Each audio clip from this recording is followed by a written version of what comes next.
Welcome to study channel. मेरा नाम है मोहम्मद कैसर। बात करेंगे यूपी टीजीटी पीजीटी 2022 परीक्षा और नए शिक्षा सेवा चयन आयोग से संबंधित लेटेस्ट अपडेट की।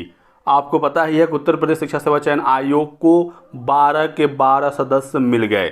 सदस्यों की नियुक्ति हो गई। प्रयागराज है नए शिक्षा सेवा चयन आयोग का मुख्यालय। तो प्रदेश में अब बेसिक से लेकर माध्यमिक और उच्च शिक्षा तक की जो शिक्षक भर्तियां हैं वो शिक्षा सेवा चयन आयोग से होगा। सभी सदस्यों की नियुक्ति हो गई। इनका कार्यकाल 3 साल का है। शिक्षा सेवा चयन आयोग के सदस्यों ने संभाला कार्यभार।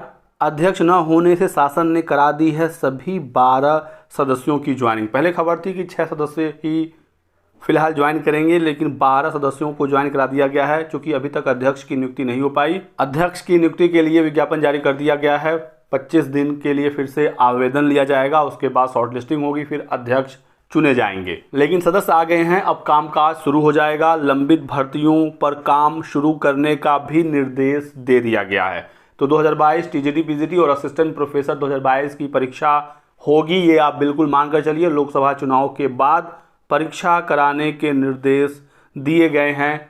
जो लंबित भर्तियां हैं उसे जल्द कराया जाएगा। बहुत सारे छात्र ये पूछ रहे हैं कि सदस्य नहीं है तो क्या नया आयोग काम करना शुरू कर देगा। तो आप शिक्षा सेवा आयोग की नियमावली देखिए। ये नियमावली है, पॉइंट नंबर 5 पढ़िए।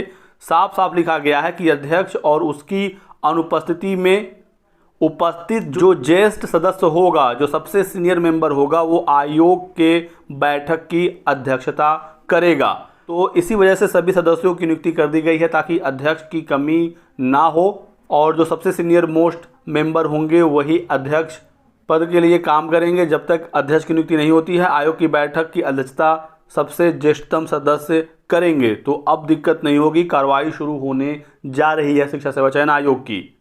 देखिए यहाँ पर बताया गया है कि उत्तर प्रदेश शिक्षा सेवा चयन आयोग का कार्यालय प्रयागराज स्थित माध्यमिक शिक्षा सेवा चयन बोर्ड का कार्यालय होगा। नए सदस्यों के कार्यभार संभालने के साथ ही अब यहाँ पर कामकाज शुरू होगा। जल्द ही सदस्यों के बीच कामकाज का वितरण किया जाएगा। किसको कौन सा काम देखना है, प्रमुख सचिव ने इन सदस्यों के साथ औपचारिक वार्ता में इन्हें नए आयोग के कामकाज की जानकारी दे दी है।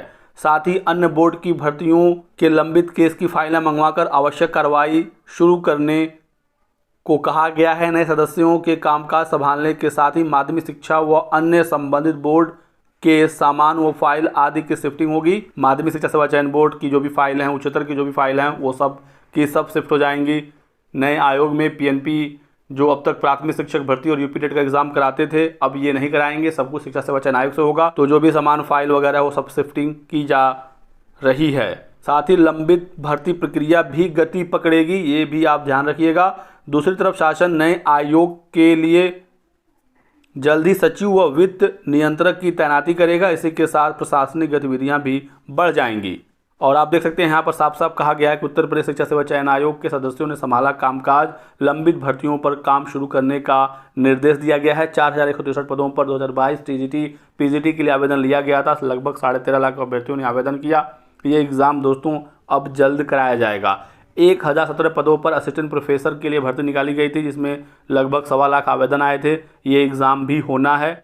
फिलहाल आचार संहिता लगा हुआ है पूरे देश में, आपको पता ही है। 19 अप्रैल से लेकर 1 जून तक 7 चरणों में लोकसभा के चुनाव होंगे। 4 जून को नतीजे आएंगे और नतीजे के साथ आचार संहिता समाप्त हो जाएगा। तो आप जुलाई अगस्त बिल्कुल एक्सपेक्ट कर सकती हैं कि आपकी परीक्षाएं हो सकती हैं। आपको यही बिल्कुल मान कर चलना है कि जुलाई अगस्त तक आपकी परीक्षा होने जा रही है और आपको इसके हिसाब से अब तैयारी करनी है। तो ये कुछ महत्वपूर्ण अपडेट है टीजीटी पीजीटी 2022, असिस्टेंट प्रोफेसर 2022 और शिक्षा सेवा चयन आयोग को लेकर।